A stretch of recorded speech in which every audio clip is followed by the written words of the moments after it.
Welcome back to the BPOS podcast. As always, if you're watching on Spotify or YouTube, please subscribe, leave a comment. Apple Podcasts, same thing. If you like and comment, rate the podcast. It helps immensely. Today, I'm joined by somebody I just met a couple months ago. And man, I'm really glad that we met. I hate under the circumstances that we met. But I'm here with Kevin Miller. Kevin's also a Gold Star dad. And we met at the Operation Barbecue Relief or the TAPS men's retreat at Operation Barbecue Relief in the Ozarks, which was a great event. Oh, Camp OBR was amazing. Yeah. Yeah, I can't wait to go back there and help out. Yeah, and I told you I just had Stan on the podcast, Yeah, so it was really cool. This is almost like a reunion. Yeah, right. Good deal. Good timing. Well, welcome to town, man. What are you doing here? Thanks. I just kind of wanted to plan a trip before I went back to my house in Arizona for the winter into spring. I've got a longtime friend since 6th grade that lives in Texas in Plano, and he's been here for quite a few years now, so it's just an opportunity to see him. I knew you were here. Another friend, friend we met through the group trip in San Antonio. I don't know if I'll be able to see him. And then JD and Denton. So I was like, I'm going to just see some guys and get away for a week or so. And good. And yeah, just kind of change up my regular scene. Yeah. I saw a few folks. I saw JD a couple weekends ago at the TAPS event in San Antonio. I reached out to Tripp. I don't know if he was in town or not, but we've had a little bit of back and forth since. Yeah, and it's close. You're going to find San Antonio's, it's like 60 miles from here. Oh, that is a lot closer than I thought. Super very close. Good. Yeah, be an easy drive. Nice. Well, man, I guess let's start at the start. Where... Now, if I remember right, you split your time between Colorado and Arizona? That's right. We have a home. We're right now in Colorado Springs. Okay. And then we usually leave about the first week in November. Yeah. And we'll stay till about the first week in June. Good for you. 7 months there and come back to Colorado when it's nice in the summer and fall time. And so we're pretty lucky that we're in Goodyear, Arizona, and then Colorado Springs, Colorado. Right on. So we have 2 homes, and I get to golf all year. Yeah. I'm a lucky guy. Man, you are a lucky I'm a guy. lucky guy. I've played golf all the time. one time in the past 17. No, I take that back 2 times in the past 17 years. Okay. Yeah, my previous life when I was, before I owned my own business, when I was employed and had an expense account, I golfed 4 times a week. Oh, wow. Yeah. Nice. Yeah, my golf game, it's a perishable skill. Oh, it is. Yeah. If you don't practice, it goes away. Yes, it does. Yeah, I'm lucky. I'm golfing about 3 times a week, so it's just kind of what I do. Perfect. I don't, I have a dog to take care of, and then I got my wife, and and I'm learning to smoke meat now from Operation Barbecue. That's like a lot of us guys from Understand went and got smokers, so I got a little smoker, and good for you. I love using that thing. Man. Yeah, it's so fun. It's therapeutic, and that's kind of therapeutic. It's exactly what I was just thinking. I was thinking same thing. Yeah, kind of therapeutic. Yeah, Stan called it culinary therapy. That was the word that he used when we were doing the podcast last week. That's very accurate. Yeah. Because I know when we were at the TAPS retreat at Camp OBR, those sessions of making something different every day, it was very therapeutic. Yeah. I knew how to do some stuff, but you could see some guys had never cut into like a chicken or anything, right? So it was kind of fun, man. I had a good time with it. It's interesting. I'm sitting here thinking about that, and that camp, obviously, I don't know if any of us knew each other before we got there, right? Yeah. But most of us didn't. Right. And so it was a little awkward kind of, right? And then all of a sudden everybody realizes, holy shit, like we're all in the exact same position, basically. And I remember a lot of the discussions, like the side discussions, and particularly sitting around the fire pit when we're talking, the mood was very different then versus when we were in the kitchen cooking. Like, it's almost like everything else disappeared and all we focused on was the food and the seasonings and, all that sort of stuff. Yeah, so it's nice. It was really that cool. Escape. Yeah. And I don't know about you, man, but, I think when you're in a situation like we're in, like a lot of other people are in, they've lost a loved one. Those sort of things are super, super, super important. And maybe for you, I don't know, maybe golf is one of them. It's become one of them. Yeah. It's my therapy for the most part, and my little dog. She's like she's like my kid, right? It's like a 2-year-old. Yeah. And they depend on you for everything. So it's good that I have her to be able to take care of. Yeah. Because it takes focus off of me and out of my mind, and I need that, because if not, it would just take longer to try to recover. And it took a long time. I didn't do anything until I reached out to go to this camp, and it had been almost 1.5 years. Wow. And I had done nothing. Didn't have a support system. Yeah.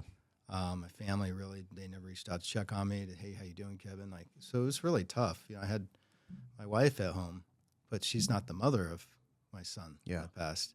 So she's empathetic, but she doesn't. It's not the same. Yeah. And I didn't think about certain things like that until we were at this retreat, and a couple other guys go, when we find out, and she's not the mother, so they're having that issue. And I was like, oh my gosh, that's me too. So it's amazing. Great to connect with someone like Scott, who's went through kind of what I did. Yeah. Again, not that it was a bad thing. It's just like, how do we deal with this grief? They don't know what to do. I didn't know what to do. And the retreat helped open up definitely some avenues as to how to maybe deal with some of this. And I'm still trying to figure it out, day to day. But I was completely lost before I went to that. And I needed something. I think, and this is a common theme that I hear, from a lot of people who are on a grief journey, or who specialize in areas of trauma and tragedy and grief and all that sort of stuff. But you feel alone, and then all of a sudden, to your point, you meet somebody who is like, "Oh, your wife isn't the mother of your child that you lost? Me too. Holy shit, I'm not alone." Yeah, it's powerful, man. Yeah, and I didn't know what to expect. I didn't realize 90% of the men there were just like me, where they lost a son. Yeah. And that was in the military. So it helped. It made it a lot easier to open up to any one of the guys. Yeah. And, you connect with a few guys here, more there, and maybe because you're just around them in the group that you were paired up in. But it was easy for me to talk to anybody. And before that, there was no talking to anybody, because nobody could understand. Right. No, I don't know anybody that's lost a child. Yeah. So that was really, really hard for me. Yeah. I'm sure it was for you, right? I mean, I would imagine it's something similar, but I never talked to my wife about stuff. I just I'd stay up at night, drink and cry and listen to music. Yeah. Trying to cope. Yeah, it was really hard. That's tough, man. That's super tough. So look, finally got out of that cycle. Yeah. Just before the camp, because I was hopeful. Yeah. That something would happen. It's not an easy cycle to break, man. Yeah. It is not an easy cycle to break. That's for sure. No, it was tough. Yeah.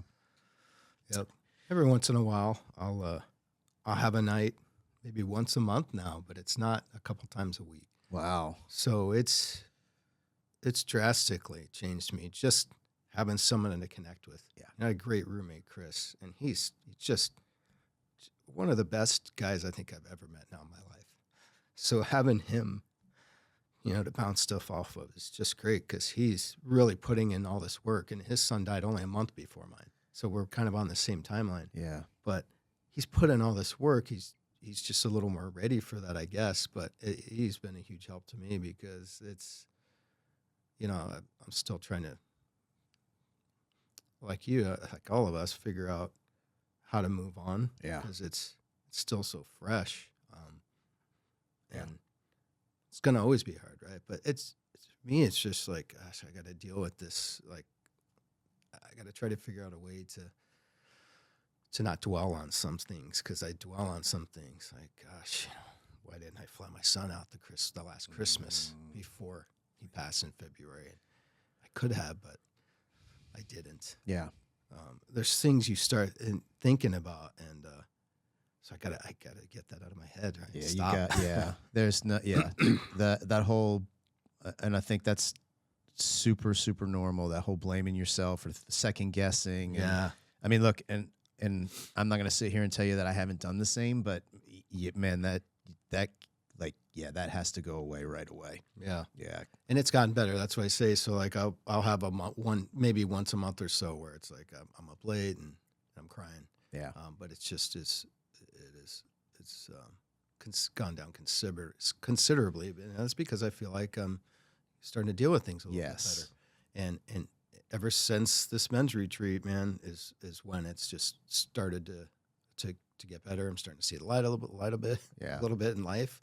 And I'm focused on my oldest boy who took over my business. So we really are really, really close. Awesome. We were close before, but now it's like, we're inseparable. That's great. Man. Well, on that note, man, do you want to talk about your kids? Sure. Yeah, I have my oldest is my daughter. Okay. She's given me 3 amazing grandkids already. Oh, man. Yeah. And so I get to see them when I go to Arizona. So Okay. she lives out in Arizona with my grandkids. So I see them, and they're getting old. I swear. I mean, I just remember a couple of years ago they were tiny, and now the oldest is in high school. She is a freshman in high school. Wow. I have a grandkid. It's amazing. My daughter was fairly young when she had her first, and I was fairly young when I had my daughter. So Right. it's just it comes up quick. And then my son Kevin is my Ashley and Kevin are from my first wife, from my high school sweetheart, basically. Okay. And they're 4 years apart. And Kevin, he lives in Colorado Springs, where I have one of my houses. So I see him weekly, once, twice a week. Yeah. Sometimes more. See him a lot. But he's running the business, and he's pretty busy. And then I had Bram, who I lost last year. He was my youngest from my second marriage, and 23 years old is too young, Too young. He was just getting his life started, and I was so proud of him, Yeah. Yeah, because he struggled with going back and forth between his mom and I. He, at 1 year old, we split, and then he just went back and forth his whole childhood. Yeah. And I'd have him, and then he'd go see his mom on a break, and she wouldn't send him back, even though he's registered in school with me. So it was so difficult. It was so difficult, and I'm sure it's difficult on him. But overall, he was a pretty good kid. He wanted to please his parents, and that was pretty nice because not all kids are like that. I have 2 other kids, and they weren't both like that. They were great kids, but, Bram was a great kid. When it came to that, he struggled through high school, got out of high school, kind of trying to find his way. Yeah. 19 years old or so. Yep. And met a girl at 20, and that completely turned him around to become, a good, responsible young man. Awesome. Met a woman with a great family, and then he finally was getting on track. Okay, now I'm ready to go in the military. He always talked about going in the military. Oh, I mean, as a little kid, and I don't know why I wasn't in the military. His mom was in for a short time when we divorced. Okay. So maybe that was it. But, he was obsessed with airplanes and just military vehicles. Awesome. So I'm not surprised that he actually followed through with it. Yeah. So, once he got in the military, he was so excited, and he went in the Navy, and he wanted to be on a submarine. And I thought, thank God for people like you, son, because there's no way I would ever want to be stuck down underwater in this tight quarters in a submarine. Yeah. And so luckily there's people that were like him. But so he was just at his training in Groton, Connecticut to become a sonar technician. Right. And he had like 2 months left to go, and he would have been out, in the sea. And he never got to experience that. So that saddens me to think about. He was going towards a goal, and he had some ideas of what he wanted to do in the future, and it didn't happen because somebody made a poor mistake. It wasn't him. And that's really hard to swallow too. Yeah. That's really tough. Yeah, I lost him in a car accident. So he was in the back seat, and I don't know if you want me to talk about this, but Whatever you're comfortable talking about. he was out, they had a long weekend, and then one of the friends he had who was from Colorado like him, and he was the driver. He's supposed to be the designated driver that night. And I say supposed to be because when they crashed, he was over 2 times the limit. There was a friend that had come out from Colorado to visit with the driver. Right. He was in the passenger seat. My son was in the back seat. Both of them died in the crash. My son was ejected out of the car somehow. He's ejected, and he died either on impact or when the car was flipping 4 or 5 times. They estimated the car was going roughly around 100 miles an hour in a 35-mile-an-hour zone. Shit. And then they come to a sharp turn and couldn't make it, and then the car went airborne and it flipped a lot of times. And my son was ejected. They didn't even find him right away when they came on the scene.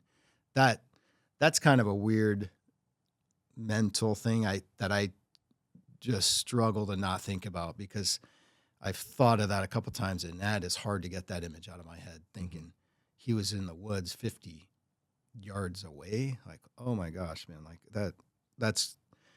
that is tough for me to think about. I'm talking about it now because I'm trying not to think about it, but just knowing that, that's what happened to my son at 5 a.m. And they didn't find him for a while. And I come on the scene, and the passenger's dead. He was dead when they showed up. The driver's not. And to this day, he's completely fine. There's nothing wrong with him physically, of course.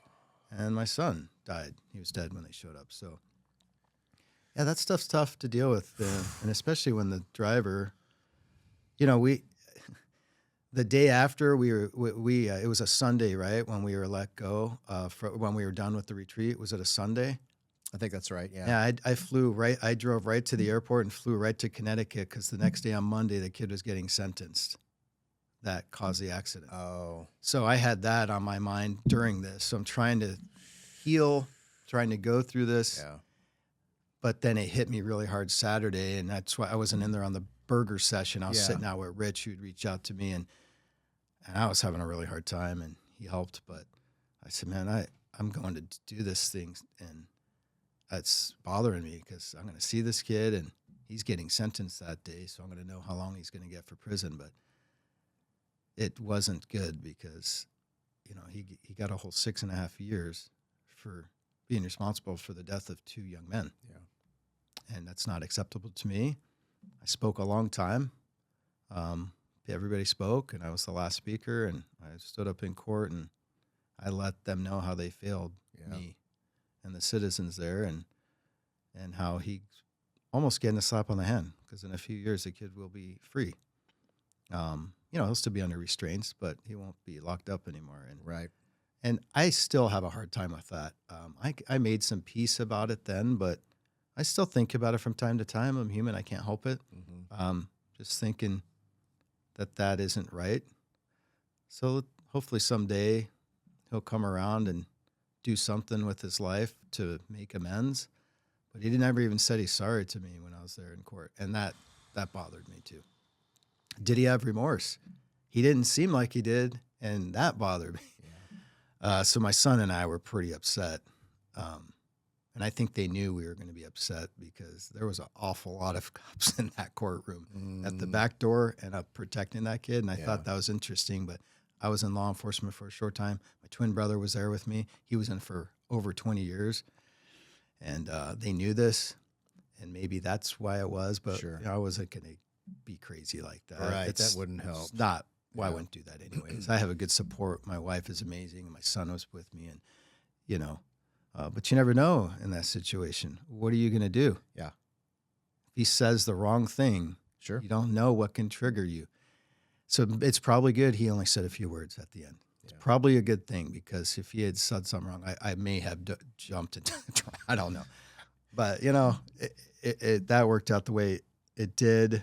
Not really great, I don't think. But what does it matter? My son's not here anymore. That's right. That's what matters to me, is I'm just, I want to deal with that and move on, and, help my son move on. And he struggles with it. Yeah, I'd like to. The big brother. Yeah, I mean, I'm in the exact same position, right? So my younger son. This kind of goes back to, something you said a little bit earlier, where, maybe you were just escaping having to deal with grief, you know, by drinking and listening to music and crying, right? Yeah. And man, I've heard this over and over and over again, and I truly believe that it's accurate. It doesn't matter how long you avoid it, it's there waiting for you. Yeah. So the sooner you can just face Right. it and plow through it, it doesn't mean it's going to be easy. It doesn't mean it's an easier road or whatever. You're just going to you're just going to do it faster or sooner, I should say, not faster. Yeah. And my youngest son, Connor's brother, Cole, you know, Connor was his hero, you know? Yeah. So, he, you know, he did what most 23-year-olds would do. He just kind of avoided it. Yeah. And, you know, it's caused some problems for him, and he's dealing with it now, which is good. But I want to know, you know, how are your kids dealing with the loss of their brother? That's a great question.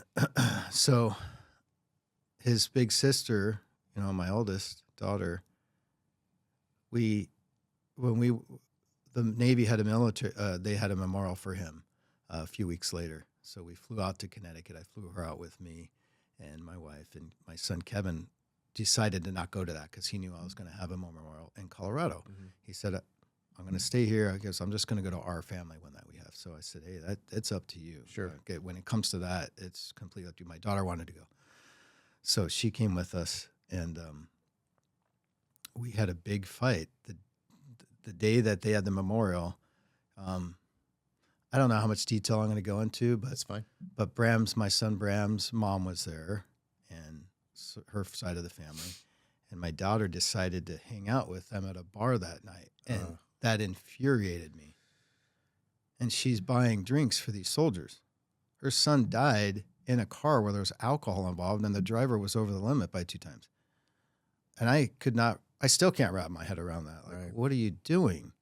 And then, so I let my daughter know when she came back how disappointed I was. And what are you doing? And so we have pretty much not talked since. Oh, man. That was not this past March of last year. So that bothers me a little bit because she's not being able to see and understand how that affected me. She's putting it on me, like what's wrong with me. And I've explained to her why it's bothered me. And, Sure. And she's not taking ownership of that. So that hasn't been good. Yeah, So I don't really know her journey through grief at this point. She wanted to go see the crash site when she was there. And she broke down, of course, and I didn't want to. I don't need to go see the crash site. I spoke with the detective the morning before we had the memorial. He wanted to get some info from me. He explained how it went because I wanted to know. And for me, I didn't need to go there. Yeah. So she thought she had an issue with me not wanting to go to the crash site. And I said, well, you can deal with your grief the way you want to, Ashley. I'm going to deal with the grief the way that I'm trying to deal with it. Right.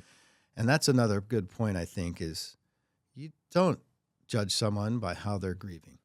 And this is something that I didn't know. I didn't know how to grieve. I lost my mom's mom, my grandma, when I was in my 20s, and I was crushed because she was like a second mom to us. Yeah. But I didn't really know grief until this happened. So, but I knew enough to say, hey, you grieve the way you want, but don't judge how I'm grieving. Right. And so that's what she's done.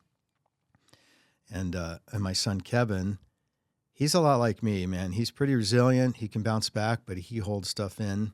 And he drinks to kind of cope with not having to deal with it. Yeah. So I am actually trying to find something to get him involved in. So from what I understand, there's maybe a program with TAPS, and I got to try to help him with that. I've given him some info, but I think he does better if I just go, hey, here, let's do this. Yeah. If I'm going to be a part of it, he'll be a part of it. Right. But so he's struggling because that was his little brother, and they had talked about Bram joining the family business, doing his few years, maybe getting a GI Bill. And Bram, I didn't know they had talked about that. Yeah. So that was interesting to hear. That made me feel really proud because I know my son Bram, he went with me quite a few times before he went in the military. And he'd bust his back. Yeah. Oh, he worked so hard for me because, I was working hard physically and it was turning my body down eventually. So it was getting hard to do some things. So he would do some of the physical work, and he's such a good boy, man. He was such a good boy. As he became a young man, I miss that. I miss how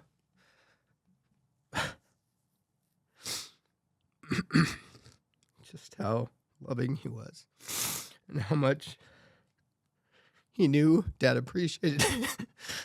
I'd tell him, hug him, let him know how much I appreciate him all the time, man. Yeah. And God, I was just so proud of him. Yeah. That's Well, made it tough.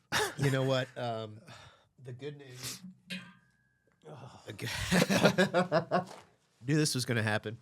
The good news is, it sounds like anyway, he knew that you were proud of him. And I think I'm going to go out on a limb and say, well, obviously, if the dad is a POS, this doesn't probably apply. But I think every son, one of the most important things in their life is to make their dad proud. I think right? that's accurate. And yeah, I'm with you. I wrote Connor a letter when he was at the academy, and he kept it. That's So that's a great way of knowing, right? That he appreciates you, and it's great to know as a father that your son sees this, right? Yeah. And he gets that. Man, my dad worked his butt off, and he's done whatever to help me. My son Kevin has got such. I swear, I mean, talk about a boy who talks highly about his dad. yeah, I mean, it makes me feel like the greatest dad ever. And I'm That's just awesome. like, gosh, I just feel like I just, I did a good job. I raised him and I did the best I can. But man, this kid, it makes you feel great as a dad when your son just wants to be around you and talk to you all the time. Yeah. Man, it's nothing better. well, that's a testament to the job you did for sure. So feel good about that, man. Yeah, that's it's a good point, and it's one of the things. So all my friends, who still have their sons, daughters too. I mean, this doesn't just apply to sons, but I think it's very, relevant with a father-son relationship. But it's like, look, I always tell them, man, let your son know, let your child know. Let's just say, let him know when you're proud of him. Right. But you can't just say, I'm proud of you. You got to let them know why. Otherwise, it just Absolutely. becomes, it's like, oh, Dad's proud of me again. Whatever. That's right? good. Yeah. Because it could get like that. The kids start not really understanding why. But Yeah, it's exactly just, right. yeah. But if you let them know exactly why, and that was the letter I wrote to Connor, like I spelled out, I like that. These are the things that you've done, and and these are the reasons that I am proud, to be your dad and proud of what you've accomplished and all that sort of stuff. So, yeah, it's man, I think it's so important. I think it's so important. Yeah, I mean, so that's what I've done with my sons. I get these cards that have, it's gonna hit you in your feels, they say, right? Yeah. He's gonna feel it when Yeah. they read it, and then I write a little something in there, and It's great. that's a great time. I don't know if you're like me. I know a lot of guys. I don't express my emotions to my kids all the time. Yeah. But I tell them that I love them and I'm proud of them. I say those things, but it's different when you get into more detail, right? So, birthday time, holiday time, boy, I love those times because I can just dote on them a little bit and That's awesome. really show them. Yeah. Hey, my son Kevin just turned 32 on October 6th, and oh man, yeah, I doted on him really well. Had him over, made some steaks. Nice. And he said, Dad, I think this is the best steak I ever had. I was like, oh gosh, okay. I go, just stop. He's like, oh, I'm not kidding. I thought, well, that's pretty neat, man. I love it. That's super so cool. he'll remember that birthday, I hope now. Yeah. That was a great day. Yeah. That is great. Yeah, I remember.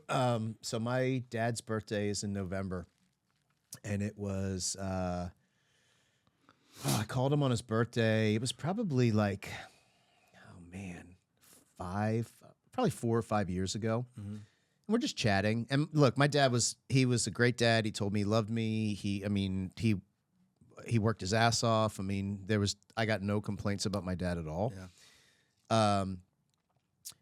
I think just the way he grew up, he wasn't the most affectionate person, right? That era, that time. Yeah, my absolutely. dad, same way. Absolutely. Wasn't affectionate at all. And before we hung up, he said to me, "You know what, Mike? You've exceeded all my expectations." Wow. And I thought, holy shit, like that is probably the greatest compliment I've ever had. Well, it could be one of two things. Either his expectation was really low of me. Probably knowing not. My dad, I'm sure, yeah. It wasn't. He had very high Yeah. expectations. And for him to say that, and that was my aha moment. That was Wow. like, Yeah.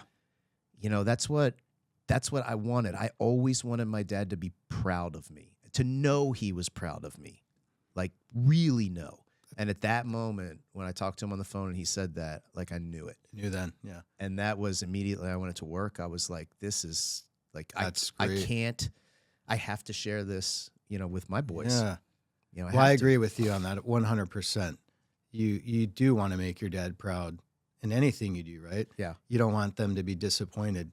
And my kids knew that. Yeah. They didn't want dad disappointed in them. So, but that's because, I showed them the love and affection and discipline they need raising them. So it's great to hear when they tell you Yeah. things that, you're hoping that they'll understand someday. Yeah. But hearing that from a dad, well, I'd probably be pretty amazed if I ever heard something like that from my dad. It's but, powerful, man. Yeah. Yeah. Yeah, sure, man. That's great. Yeah. Well, let's, if you don't mind, because kind of the whole overarching theme of this podcast is, tragedy and trauma and triumph, right? Yeah. So bad things happen. They happen to everybody, and I don't want to say some things are worse for some people. It's Right. that deal. The worst thing that's ever happened to you is the worst thing that's ever happened Right. to you, right? Right. But sometimes really, really bad, tragic things happen or traumatic things happen. And you got to forge your way through this fire to come out on the other side. And I know for me, when we lost Connor, luckily it was fairly short-lived, but unfortunately it was both myself and my son. I mean, we just drank. I mean, that was our way of coping. Sure. Which was two things. It was the worst thing we could have done, right? Because my Right. wife is grieving the loss of her son, and then she's got to worry about her other son and husband when Not we there should be for her. supporting Yeah. her. Yeah. Yeah. Yeah. And then number two, I had always heard that saying that, there's no right and wrong way to grieve and blah, blah, blah. Well, I had my buddy Tim Kennedy on one of these podcasts, and he said, I went to work out with him. That's what it was. And I think I had made that comment, and he said, there's no right way to grieve, but there's definitely a wrong way to grieve. I would agree with that. Yeah. So Because a little too self-destructing behavior is not be good, right? Obviously. 100%. Yeah. Yeah. So if you don't mind talking about, obviously you went down into a hole. Mm-hmm. I mean, how did you drag yourself out of that hole? Yeah, no, I mean, it was tough because I didn't have my son embalmed. So I didn't know any, I don't know how the military handles stuff, right? Because that's just not my world. And I wanted to have him cremated. So they said, okay, well, you got to take care of that. So I couldn't, it was hard to try to grieve right away. So now I'm finding a funeral home in Connecticut that can pick him up. And my Keiko wasn't helping with that kind of stuff. Like I had to do that, which I thought was weird. So that was difficult. And I was repressing anything because I have work to do still. So for a while, I wasn't dealing with it well because I have to deal with my son's any finances he had, right? Hey, I got to figure out how to get his car. Like there's things you have to deal with now that you don't want to deal with this. I wished I didn't have to, but who else is going to do it? He made me his next of kin. Mm-hmm. Thank God, right? Because I'm responsible enough to handle all that. So it takes a while, it takes several months and everything gets handled, right? Yeah. But during that time, there was no healing going on. I mean, I'm just focused on the task at hand with handling his estate, Yep. which isn't much, right? He's 23-year-old young man, and he Sure. lived in the barracks. Yep. But things take time, and you got to do it right. And but in that time, I would just during the day, there, again, there's nobody checking in on me. My wife's great, but she didn't know what to do. Right? Hey, honey, do you want to talk about anything? Like that didn't happen. Yeah. And would that have helped? Maybe. I don't know. I just knew I was dealing with stuff, and she helped me if I asked her to do anything when it came to my son's death and the paperwork. But how did I drag myself out of that? I started really golfing a lot. Yeah. I needed to be outside. Inside was bad, because then I'm just going to drink if I'm inside. Right. Watch TV and zone out. Let me zone out and not deal. It's easy to do that, man. Yes. That is easy. Yeah. I think most people probably do something like that if I had to guess. I'm guessing a small percentage is the opposite and just like goes out and tries to ignore that it happened. But I think most people are like what you went through and me, and I just wanted to zone out and not really deal. Numb the pain. Yeah. Numb it, man. So golfing, getting out helped. So, having some physical activity. I mean, that's something I had to have because I used to be really physical. Work broke my body down quite a bit. And then losing my son, that was kind of like, oh my gosh, now I feel worse, my Right. body, because mentally my mind isn't good. Yeah. And my body now feels worse. I feel the achiness of the arthritis in my body, this kind of stuff. So it's just easier just to not deal. But I focused on trying to be active more. And, it helped. But I think I wasn't ready to deal with what happened. It Right. just months went on, and it felt like it just happened. I just lost him. 6 months later, it felt like it was just last week. And it happened. I was in this cycle of repeating, just nothing was moving on for me yet. And I was thinking at one point, and I never talked to my wife, Phyllis, wasn't sharing stuff, but I remember thinking, what's wrong with me? Right. I actually thought that about year one. I go, what the hell's wrong with me, man? Like, I feel stuck. Like I can go on golf and buy some new clubs and clothes, but that's not dealing with my grief. Yeah. It obviously helped me not spiral down more, because Yeah. you can't go golf when you're fucking hungover or drunk. It's about impossible. Right. And I don't like that, because I'm trying to get better at the game, not worse. Yeah. Which is everybody's, what we all deal with. But, I mean, honestly, for me, when I got this email inviting me to apply for this men's retreat at TAPS, it's almost like a light bulb clicked and said, that's where you're going to start your healing. That's awesome. That's the only thing I can think about, because there was nothing before that. Yeah. I wasn't dealing. I was just kind of living life. I was just going through the motions. And I showed my wife. I go, hey, what do you think about it? She's like, oh yeah, you should apply for that. So I applied, and they accepted me out of hundreds of guys, I guess. There's 18 of us men. Right. And so I thought, oh, this will be great. And then so I'm nervous when we show up, but it, like you said earlier, but once you find out real quick, I know I'm going a little off topic instead of that, but really quick, they paired us up. They couldn't have paired me up with someone I have a twin brother. He had a twin brother, has a twin brother. He lost his son in the Navy. I lost my son in the Navy. His was a car accident. So they just were phenomenal. Yep. And we hit it off great. Yep. So that, just starting that first day, being able to talk to somebody, just that journey started. The healing started then. And then the night sitting around was the best for me, sitting around where we got to just talk and pick each other's ears and do that. We had their sessions during the day, which was great. There's a couple things I picked up really nice. Like, when Chris wrote that article about picking up the pieces, but when he said it in one of our group sessions about how it's like a puzzle falls and the pieces go over, I was like, well, that is a great analogy, man. And that's powerful stuff. When you can think about, I'm starting to put some pieces back together, and so I'm trying to do that right now, man. I'm still doing it, and I put some more together, and I'm going to keep working on that. Yeah. And yeah, it's never going to be the same puzzle again. No. But it can be good. But yeah, I mean, we'll never forget. I mean, I have my own memorial in my own house for my son. I have his picture. I've got, certain things in my house that I want to see my son's picture every day. I have a little picture of him in my truck. Yeah. So I drive my truck a lot, and I like to look at my son every day. And I talk to him. That's To that huge, yeah. picture. Just let him know I miss him. Yeah. And I wish he was here.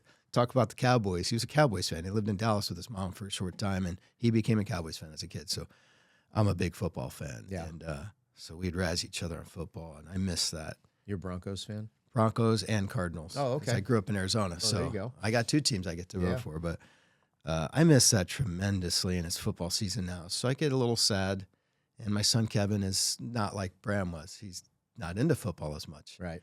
He'll watch it, but me and my son would talk about players and their catches and stats, and it was exciting. Yeah. So that's gone now. That Yeah. puzzle piece is not there anymore, and that's just one little thing. But you don't realize how important it was till it's not there. Yeah. So it's that kind of stuff's been that's been hard to move on from. So when this time of year comes around, holidays are coming. This is the second year. I just wanted to talk about the second year. I remember you saying something about that with one of your friends that lost his daughter. The second year is harder. That first year I was more numb. Yeah. But then the second year is, I'm missing him. Yeah. I really miss him more. And that's hard. Yeah. That's been harder for me because now I'm really starting to see, oh, wow, man, this isn't going to be here anymore. We're not going to have this experience together anymore. And yeah, it's because I'm starting to heal right now, and I'm not destroying myself as much, and I'm dealing more now. I'm talking with my wife more about things, and she's been great because she'll start, bantering back, which I need. I told her, I said, Phyllis, I need you to try to do this with me because I can't hold this in anymore. Yeah. I said, I got to, I'm getting rid of this anger. I had a ton of this anger inside, and I can't let that go. I can't let that go and explode. And so the retreats helped with that, and just trying to continue with that. But having my wife talk to me more and ask me more is tremendously, it's helping me tremendously. So I'm not dwelling on stuff. Yeah. I'm able to get it out. And it's kind of where I'm at right now. I'm still, dealing. yeah. Second year's hard. Yeah, and look, I Mhm. I'm coming up on year 1 next month. And it was somebody attacked. Well, actually, it is most people that I've talked to attack. So Yeah. the ones that are just like, hey, by the way, second year's harder than the first, and I'm like, what? Yeah. What? There's no fucking way the second year can be harder than the first. So yeah, I'm bracing myself for that, man. But It's a different hard, yeah, but it for me is harder, and I get it now. When I saw you saying that with someone, I said, yeah. I go, Phyllis, it has been harder for me the second year. I think, and I don't know because I'm not there yet, but I think what I'm experiencing as time goes on is, there was a huge length of time for me where I was like, this just isn't real. Like, this can't be real. That's the first year. Yeah. That's where I wanted to suppress it and not deal. Yeah. Can't be real. Can't be happening. And then the reality sinks in. But I think that's just part of the journey, right? To think get to so. the other side. My Yeah, buddy, when you don't know what you don't know, right? You haven't gone through something this significant. I haven't. Sounds like you haven't. And then it hits you more that second year because, Yeah. it's like the shock factor has gone away, but nothing else has gone away. It's like more things are brought up. Like I was mentioning, I'm really missing more things because I was more focused on anger and just not dealing in that first year. Yeah. I'm finding, and I just made a post about this this week because Connor had graduated TBS and, officially gone into the Naval Aviation program. So, left for flight school and everything. And I remember that day, you know, and I took all these videos and we took pictures and it was like such a happy moment. Yeah. And like, it still is a happy moment, but I can't enjoy that moment because all I can think about is there's no future. Right. Yeah. And I just can't wait until I get to the point where I can, you know, have memories and just think about the good times. Happy about that and not, you know, what could have happened. Because, that's hard for me is when I think what could have happened. Yeah. He could have been traveling the world like he wanted to. Absolutely. And that's never going to happen. So, Yeah. so that's where I'm getting better this year of focusing on not dwelling on that because that's, I mean, that, yeah. I mean, I do have those times still. Don't get me wrong, man. Yeah. But it's hard. Well, you know what? So I'm thinking about it and, you know, I have like, you know, when my screen pops up on my phone, it's a picture of my son, but I don't have, you know, like a picture that I look at every day and all that sort of stuff. And Rochelle is really diligent about talking to him.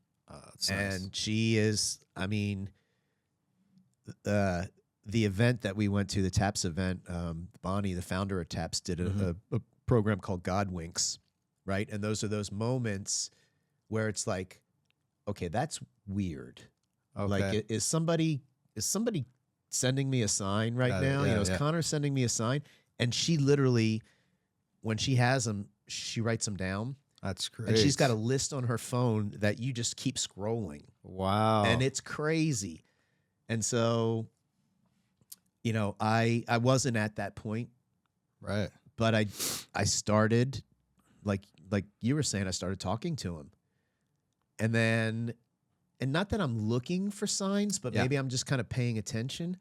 And every once in a while, something really weird will happen. And I'm like,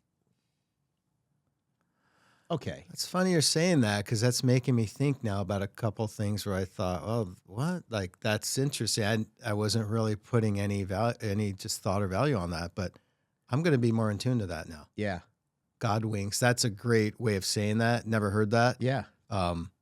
That's good. It was really cool. And so, you know, that session, Bonnie opened it up and then just, you know, there was a group of people in the room. Yeah. And it was like, hey, does anybody have any experiences? Of course, everybody just kind of stares at each other for a while. And then the first person goes, and some of the stories they had. Oh, wow.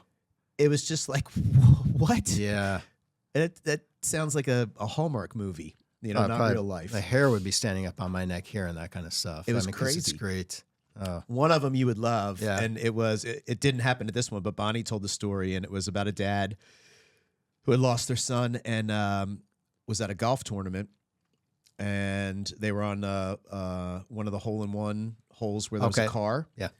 And before he teed off, you know, he said to everybody that was in the group, he was like, hey, man, give me a second. I'm going to talk to my son real fast. And he just out loud said, hey, you know, help. And he hit a hole-in-one and won the car. No way. Oh, my gosh. And he's not even a great golfer. That was the funniest part of the story. Probably his first hole-in-one, I bet. Yes. That's amazing. That's crazy. Yeah. Dude. Like, that's awesome. It's awesome. Never forget something like that. Yeah. Well, just hearing the story is amazing. Yeah. Yeah, so I think part of it is becoming in tune with, you know, with that, right? Because 100%. He's your blood kid. And then, yeah, I think that I've never really explored much of that. I'm not really into like ghosts and the supernatural. I don't watch those kind of shows because I just not into that. But I'm very intuitive. I have a good gut instinct. So I always believe in that. Yeah. So I believe in that you should trust those things. Sure. And I'm going to be more open. I'm going to try to look for that more. I hadn't thought of that, but that's great, man. That's something I hadn't really thought about. I'm going to look for that more. Yeah, I was never opposed to it, but I just wasn't, like, I don't think I was ready to open my eyes to it. And honestly, it's one of those things, like, I'm a podcast guy. That's all I listen to is podcasts, right? And I listen to music sometimes too, but so like immediately when this happened, I got on there and I just looked for podcasts about grief. Sure. And I started listening to them, and a lot of them are about afterlife and, you know, all that sort of stuff. Yeah. And that's where I was like, I'm not opposed to that idea. I'm not, I don't know exactly where I stand on that idea. I'm sure I'll develop some opinions about it. But I was like, this isn't resonating with me. This isn't the podcast that I need. Looking for more help. Yeah. I was looking for more, like, give me the playbook. What should I do next? Speaking of, that's a good one. Remember the playbook? Yeah. Hey, they're following these steps. And I remember thinking, honey, I can't get past like this. And she didn't know either. And then come to find out during the retreat, well, that wasn't actually written for like grief or something else. And I thought, whoa, what a weight. Literally, I had this weight lifted off me, man, because you probably thought the same thing. I don't know if you already knew that, but I didn't know that. And I thought, man, I am like way behind. Like that's when I said earlier, like, what is wrong with me? Like I feel like I'm stuck. Like I literally can't move. Yeah, I'm moving physically, but inside I'm like, I'm frozen. Yep. And to know that wasn't for that. And then to learn, hey man, like Rich, like my, dude that reached out to me from Tabs. I mean, his son's been gone 16 years. But he said, it's not like it gets easier, Kevin. It's just things change and alter, but there's no time limit, man. So finding out that, that just helped me kind of relax and go, okay, maybe I can start doing this. And so that's what I say. It's definitely helped me. Yeah. But maybe that's why the second year's harder, because now I'm dealing with stuff. Right. Instead of repressing and not dealing. And so I'm thinking that's probably why it's been hard for me the second year. Yeah. But I think it's a good thing, a good, it's the process. You have to start it or you're stuck. I mean, that's just the way it is. For me, that's how it's been. Yeah. You can never advance through the process if you don't force yourself to go, as painful as it is. Yeah. If you don't force yourself to go through the process. And it's forcing it because it's easy to just hide. It's so easy. Oh, easy. Yeah. But, like you've got a wife and you got kids. I've got a wife and other kids, and I can't do that. Yeah. But, it's tough, man, because we want to be the strong ones. But at the end of the day, I'm realizing that I need to show them I'm the strongest. And I'm the one that's helping my son. And my wife even, who isn't, again, his mother, but it's hard for her because she has a daughter and a son, and couldn't imagine. She's, honey, I can't imagine. No. She goes, but all I know is if it happened to me, I would be completely devastated. So I know that much at least. And so just starting, just talking and helping them, it's helping me. So I'm trying to, that's what I've really been kind of focusing on more is I got to start talking more about it. And talking to my son helps, but really it's you just can't avoid it anymore. Right. And it's like I said, if you don't start the process, you're going to be stuck. And finally getting this process going. But thanks to the retreat for going to that's what started for me, meeting you, dude, and just a lot of awesome dudes, man, who had one of the worst things that can ever happen to someone. Yep. Yeah. Yeah, it's what I told Bonnie. It's it's a club nobody wants to be a part of for sure. Yeah. But man, I'm sure thankful that organization is there. Oh, me too, because I didn't know any of these organizations. Right, again, Delgado Grief. So I thought, well, who is this guy from Tabs calling me? Like, that's really cool. And I remember I'd talk to him. Hey, I really appreciate you checking in on me. Yeah, because nobody was checking in on me, dude. Like. Brothers, none of them checked in me. I just thought, man, I wouldn't be like that, but I don't know, right? It is, it's funny. I was telling Rich, it sounds like Rich is your guy too. Yeah. I was telling Rich one time when we were together, like the first 6 times he called me, I just deleted it. His voice message. I was like, I don't know this dude. Right. Delete. And then finally one day I'm driving and I saw his number pop up again. He's persistent, Rich. I was like, all right, I'm just going to answer this and, get this done. Stop this from happening. Yeah. And then that was it, man. I was like, these guys are great, aren't they? Yes. He's amazing. Yeah. Just a Southern accent carrying guy. And then I didn't know, right? When you find out he lost his son in the military, I thought, oh, okay, this he's legit and he does care. Yeah. And that changed things for me. Yeah. I mean, so that was, if it wasn't for him, I would have never ended up at this retreat. I wouldn't know about TAPS. That's if awesome. I'm glad you finally answered, because you probably might not have been there. So Yep. it's great that they're persistent, because he says, yeah, we try so many times and then finally we'll stop because we continue to get almost like daily. They're getting these calls to reach out. And that's another thing I can't imagine. But the compassion and empathy that they have, like, you got to call people that have just lost their child, child or spouse, but it sounds like it's almost on a daily basis, or it is. Yeah. That to me they're incredible people. They threw out a stat. I'm not gonna try to repeat it because I don't remember what it was, but I remember they threw out a stat on how many, new, this is not the right word, but leads, they get the new people into the system and it was, when they said the number, I was like, what? Isn't that like, it's over 1,000 a day, isn't it, or something? I don't remember. I know. I don't remember what it. I know it's not a little number. It's not a little number. It's significant. Yeah, it's not like you would think. Oh, there's a few hundred people a year or something. I mean, it was a number that was really huge. Yeah, yeah. And I just want to say one thing about loss and the differences when it came to like your loss and mine. My son died in a car accident, so I don't feel guilt about that. About his death, but I just want to say I have like this serious empathy and sorrow for a parent that lost theirs to suicide. Oh yeah, I couldn't imagine going through something that to me is like, that was an eye opener for me. So Connor died in a car wreck too. Oh, he did. I'm sorry. Yeah. I thought yours was that, but no. Half these guys or more that we meet that we know now lost their sons to suicide. Yeah. I didn't have an idea. Now I knew veterans have PTSD and they'd kill themselves sometimes or somehow, but I didn't know it was this much, like half or more. I didn't realize it was that significant. So that has opened my eyes too. Yeah. It was funny. That was one of the first things that I said to Rochelle when I got home.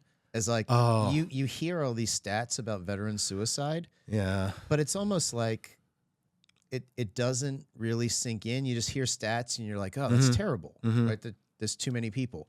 And then when we got to the retreat, I was like, oh my God. Because you're meeting these guys and now you're getting to know them. And were you like me thinking, oh, I couldn't imagine if that's how I lost my son. Because I probably would never get rid of that guilt, or it would have to dissipate at some point. But I don't. I have like extra sorrow for some of these guys, man. And I lost my son too, right, in a car accident. But it's different, I guess. Anyway, just thought I'd say that. I mean, now the statistics that you hear, like, they're real now when I hear them. It's like, this is a legitimate issue. Yeah, and you can understand how this could have happened because you've spoken to dads that have lost their kid, and they tell you about the story, and you go, oh, man, about how their own kids are trying to deal, and then they stop dealing. And, that's very sad. It is, yeah. It's, that's a hard one to wrap my head around. Me too. Yeah. Well, what's next for you? What's next, man? That's a good question. Per my personal life, I'm trying to figure out what's next because I've got the life, man. I'm a lucky guy. I've got a great woman. We have a couple homes we own. I love my truck. I like to golf. Got a great dog. I'm trying to figure out what's next because I'm still pretty young, and I'm deciding where do I want to go. Where do I want to help next? Do I want to start another business next? Right. Doing something that helps. The business I did with wildlife work, helping people get rid of critters in their house, like raccoons right above you that can fall through your ceiling, is scarier than, that is the scariest thing for people, right? Yeah. And I loved helping people with that. I loved getting rid of the scary situation and fixing the house. So I had a ton of just enjoyment and satisfaction from that. And Right. that's not there now. When my son died, I said, here you go, Kevin. It's yours now. Right. So I don't have that now. So trying to find it other ways, but it's not the same. So yeah, I'm at a point now where I'm starting to look, still trying to deal with my grieving. So Yeah. I'm really fortunate that I have this time to deal with that. My wife's retired too already, and I feel very lucky and blessed about that. Yeah. But yeah, I'm trying to figure out what's next in that journey of my life, because I hope to live a long time. But yeah, I'd like to see what kind of impact I can do. It's just trying to find the right thing that will get me satisfaction as well, because then I'll be good at it. So I was very good at what I did because I loved it. When you love what you do, right, you're going to be good at it typically. Yeah. And it was something like I said, I miss daily. I love talking to my son about the work, but I got to find something else now. And it might be tough to do for a while. Might be tough. Get back in the gym for sure, like you. I gotta start doing that. You're motivating me to start working out again.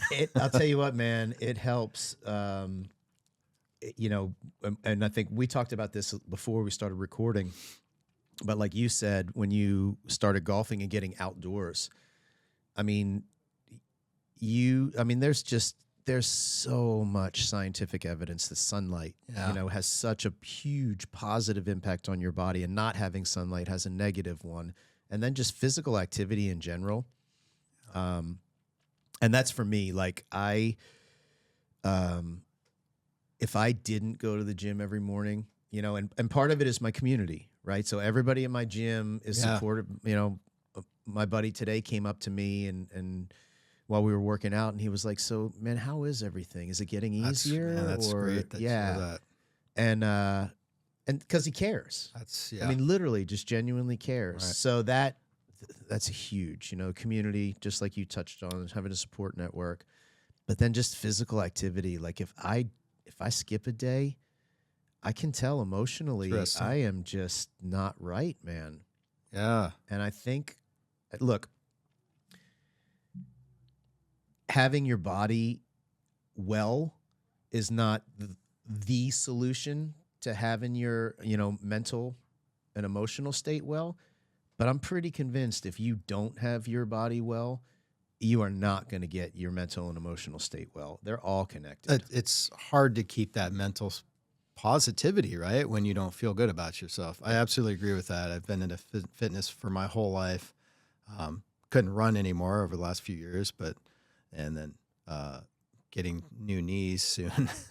That's limited me, so I can at least go golf. Yeah. But I can't wait till that happens, because my wife and I used to hike a lot. She loves to hike, and we're in Colorado. We got mountains everywhere. Oh, man. I can't wait to hike again. I go, I just can't wait to go walk like 2 miles. I can't even hardly do that.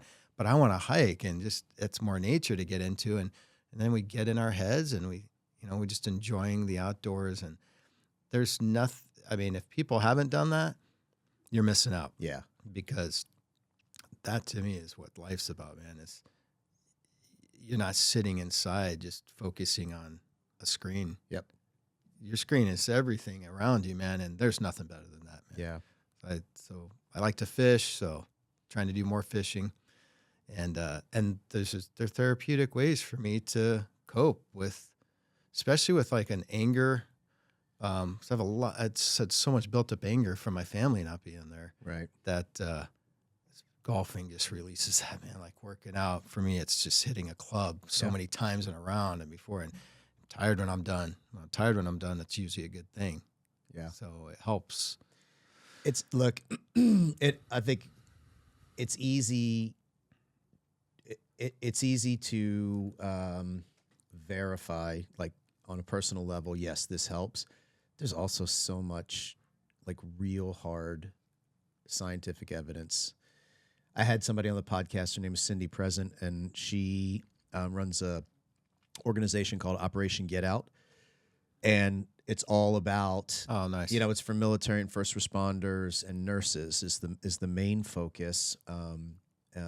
And we just did this huge event called Get Out Girl. It was a paddle jam, and it was for women first responders and military. Great. Yeah, and so it was all women, and the guys go and they volunteer. Oh, that's great. And the women get out on paddle boards and Love kayaks, that. and they paddle for miles. And yeah, it was super, super cool. But the point of the whole thing is, Operation Get Out is all about getting outdoors. Yeah. And her focus is and her experience is in mostly water sports and how water Oh, absolutely agree. affects. And what are we, 75% water or something in our bodies? So Something, like my wife's daughter, she's 33 or so, and she's a nurse. Yeah. But I mean, talk about empathy. She's a burn nurse. Ooh. She lives in Georgia, and she does wound care. Yeah. And I thought, I was like, Nicole, I'm so glad there's someone like you that wants to do that. Yeah. Because I couldn't imagine. Like, that's amazing. So, yeah, she probably would benefit from something like that. Not realizing she would, but Yeah. I know she would because she's inside all the time. So she would have been great to be a part of that, man. I wish I'd known that. I'll have to look that up. I will. I'll send you the information. Yeah. Yeah. It's a really great organization. It just Well, because these women take care of every so year. many people, right? Especially nurses. And a Yeah. lot of times they don't take care of themselves. And man, heck yeah, dude, you got people that are looking out for them. Like, hey, let's get out. That can change their mental state. Because she's in her mental state's tough. Yeah. She's trying to keep it together when, this boyfriend just lit his girlfriend on fire, tried to kill her. Like, that's horrendous. Yeah. And she gets to deal with these stories. So I think that's phenomenal. I'll send you a link to the Yeah, podcast. love You that. should share it with her because it's I will. I think it's going to resonate, All because right. Cindy, she talks about the genesis of the organization. It was her friend Kristen, who was a care flight paramedic who tragically died in a rescue operation. Okay. Yeah. And so, but she talks about the things that they would do together on the water. Oh, yeah. When Kristen came home from a shift and she could tell she wasn't, she had experienced something Yeah. that, had her. Anyway, I'll send you, and it's a good one. Pass it on. Oh, that's great. Yeah. And I think it'll resonate for sure. I think so too. But yeah, dealing with grief and trauma, man, it's when you've never had to do it before and it's directly impacting your life from the loss of a kid is, I mean, I hope it never happens again, Yeah. but that's just not the reality. One thing I've said to people is I said, you see it on movies where people lose their kids and you hear other people that's lost a child. And I can be empathetic about that, but you don't understand. You have no idea of the impact that it has on your life and your families, like your their siblings even. And yeah, it's unfortunate that I'm one of those people now, but it's the worst thing that can happen. One of the worst things that can happen, and for me, in my opinion, because probably because I'm going through it, but to lose a child, that should never happen, right? We're not supposed to go before our kids, man, and it's horrible. So dealing with it is like, I mean, I think it's arguably one of the hardest things anybody can go through. Yes, I would 100% agree with that. And then just, that going back to what we talked about earlier, just that grief journey, it's like, okay, just give me the 12-step program, man, We start through it. Yeah. And I think that's why, I started doing this and bringing people like you on, because you can't tell everybody grieves different, right? Everybody's timeline is different. Every emotion they have is different. Experience them at different times. My wife and I experience, it's the conversation we had early on. It was like, all right, here's the deal. We're going to have the same emotions, but we're probably never going to have them at the same time. Yeah, right.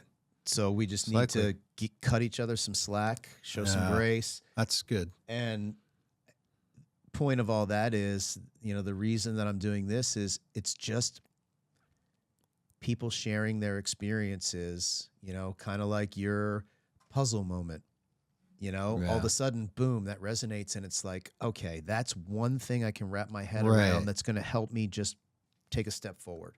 Yeah. And that's all it takes sometimes. Cause like I said, feeling stuck is not where you want to be. It is not for too long. Right. Cause it's just not, you're not making any movement, positive movement, which is really hard to try to make. It is. Yeah, it's hard to make that, but I mean, it's got to be done. Yep. One step at a time, one day at a time. Yeah. I mean, that's really sometimes that's all you can do is just try and get through the hour or the day or the Yeah. week. And then hopefully,